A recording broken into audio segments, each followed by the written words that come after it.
धोबनी के दाते बातिस भले सो है हो, उहधे के राजवालो भाय हो।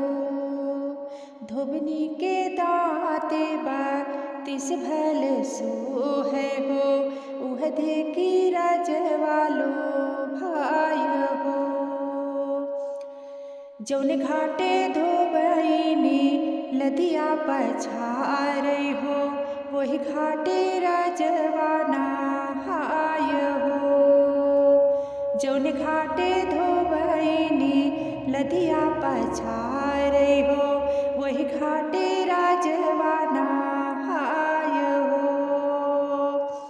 ओते चला रजवा के पूतवा हो, परिहर नारकवा के छीट हो।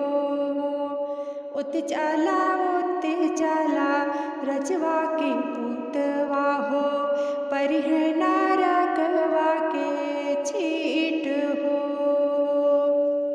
तोर लेखे धोबनी नरके के छीटिया हो, मोर लेखे तेरा गुलाब हो। तोर लेखे धोबन नरके के छीटिया हो, मोर लेखे तेरा गुलाब हो। जब तू ही राजवा हो, हम पे लुभाना हो, मोर साथे रहिया बटोर हो। जब तू ही राजवा हो, हम पे लुभाना हो, मोर साथे रहिया बटोर हो। दाहिने हाथे राजवा हो, रहिया बटोर हो, बाएं हाथे पोछाई आंसू हो।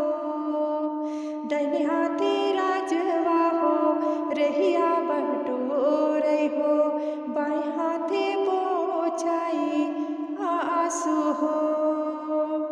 जन्मा तो हमरई राजघर भइले हो, कर्म धोबनिया के साथ हो।